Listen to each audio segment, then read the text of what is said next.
So a couple of weeks ago, I decided to try and learn how to do virtual production in Unreal Engine.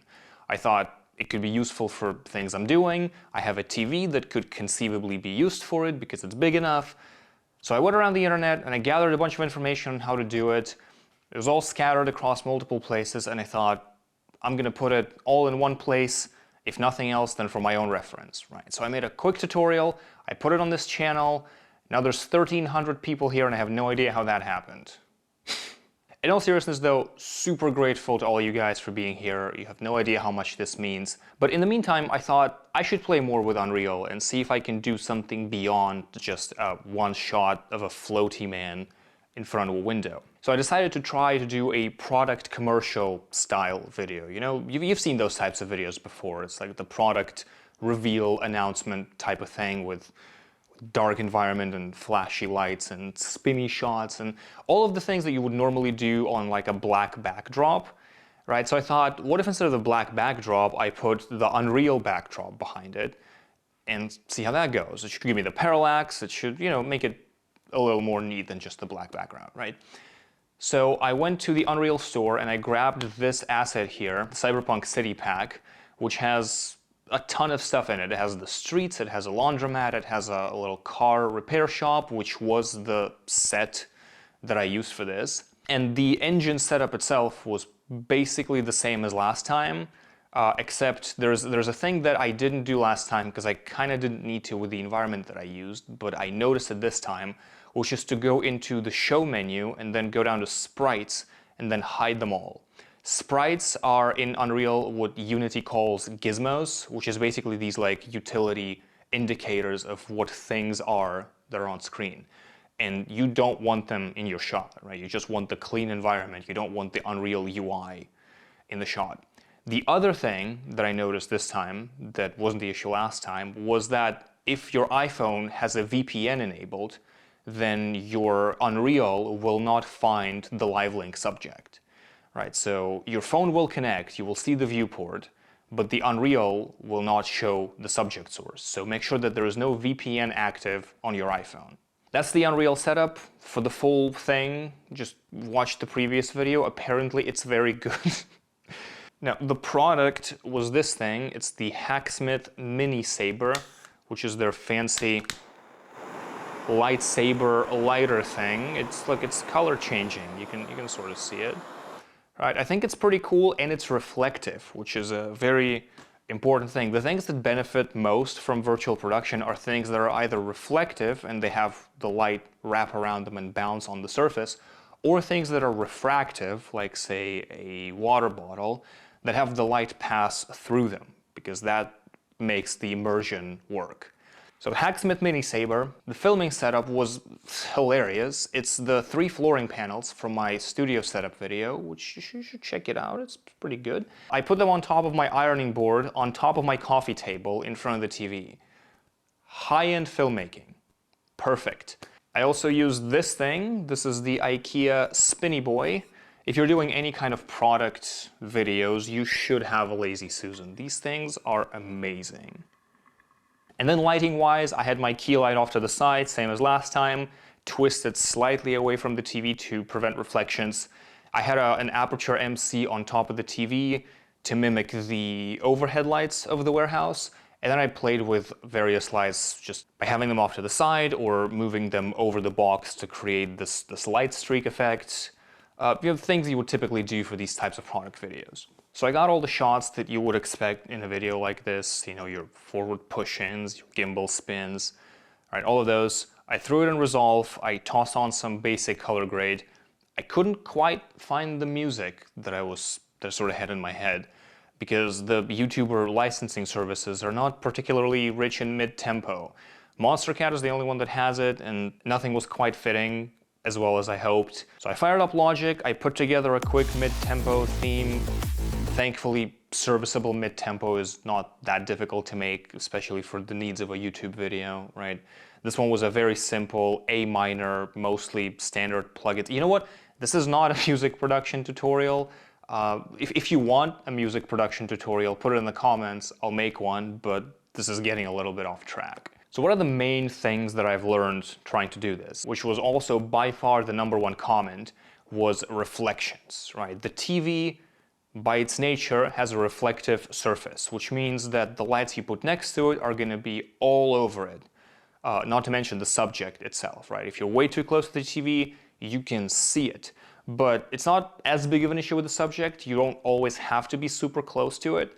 The lights, however, are a real problem. There's a couple options here. Some people have suggested using a polarizer, which you could, but your mileage may vary. For example, with my TV, if I try to use a polarizer, this happens. Not particularly helpful for a virtual production, right? The best solution is, of course, to use a projector. It is also the most expensive, so... One thing that another person in the comments suggested was to use a green screen.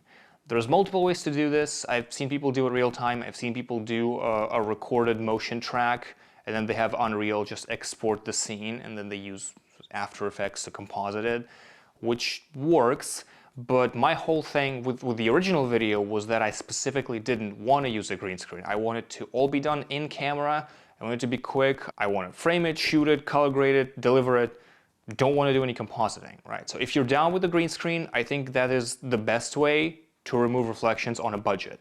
If you have a budget, go with a projector.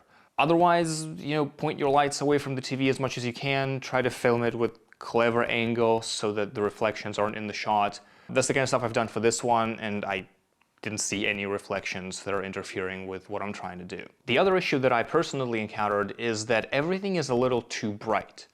The TV is a light-emitting surface, right? Even the darker parts of the scene in your environment are going to be somewhat bright, which means that the lights you use should probably be better than my 60D. Right? I love my 60D. I primarily have it because it's compact. I need to travel with it, and it basically fits in a pocket.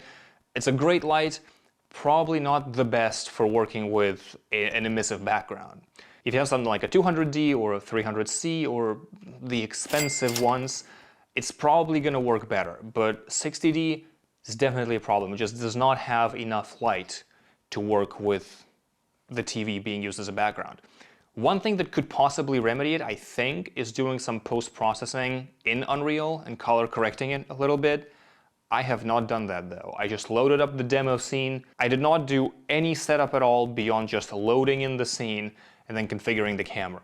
If you spend some time doing some post-processing, you can make your background look way better in the shot, given the lighting you have and the camera you're using. Just, yeah, more effort is the answer, I suppose. The other issue that is sort of related to the last one is everything coming from the TV looks a little bit too blue. If there's any gray surface, it's probably going to be blue, and if I white balance my camera to that, then the subject looks borderline unusable. This one I feel is definitely fixable with post-processing though, but it's something to keep in mind. But by far the most important thing that I've learned about this whole thing is that I should not be using a 2-year-old laptop to run the whole thing. Because normally, even when it is connected to power, the scene of reasonable complexity like this cyberpunk city set runs fine for 10 minutes. Like, it will render out at 24 frames per second, all good, but then at some point Unreal does whatever it does, and then this happens, right? The scene becomes essentially unusable. I have to close Unreal, I have to restart it, I have to probably let the laptop cool down because the fans are in takeoff position at that point. It's just that there's one thing that I can tell you as a world-renowned Apple shill is that you should use a desktop PC with a proper GPU if you want to do Unreal virtual production.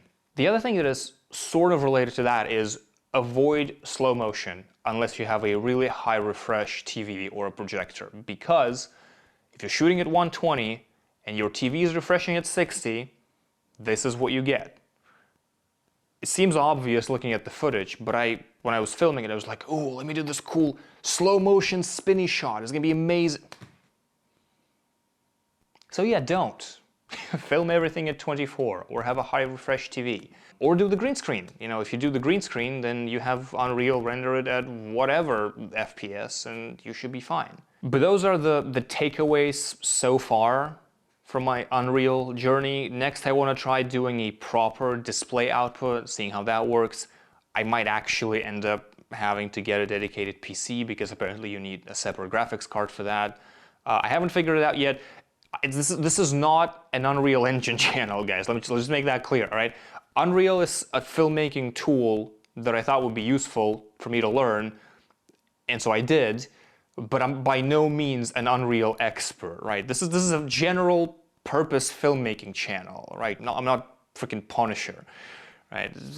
He makes good stuff though, you should check him out. But this is, stuff that I've learned so far. I'm continuing to learn this. Hopefully you're learning it with me as well, or maybe you already know some of this stuff and you can tell me in the comments how to do some of these things and how to be better about this, because while this is cool so far, like that intro clip is not something that I would personally send to a client, right? So there's definitely room for improvement, but it's just, this technology on its own is just so freaking cool. I'll leave you with one last tip, which applies to the TV more so than it would to a projector or a green screen, but it tends to work better with longer lenses, assuming you're not dropping frames, right? With a wide view, there's not really that much parallax going on, but if you go like 40 mil, 50 mil, or even tighter, then you can't really tell what's happening behind you, right? But there's definitely some sort of motion happening. Like it looks like you're inside of a space much more than it does with like a 35 mil. Especially if you adjust the focus distance in Unreal and you have the engine blur the background a little bit, because you don't actually have that depth when you're shooting because the TV is like, it's right there. It's like a meter away, right? So you get as much bokeh as you would at that distance, but the actual scene could be much deeper. So adjusting focus inside of Unreal really helps to sell it. That's it for this video, guys. I will see you in the next one. It's probably not going to be about Unreal. There's other things I want to talk about. There's more stuff that I want to learn about Unreal before I can talk about it with confidence. But there's a lot more cool stuff coming to this channel. I can't talk about some of it just yet, but I promise you guys will not be disappointed. So stay tuned, subscribe, thank you for watching, and remember, we're all being watched.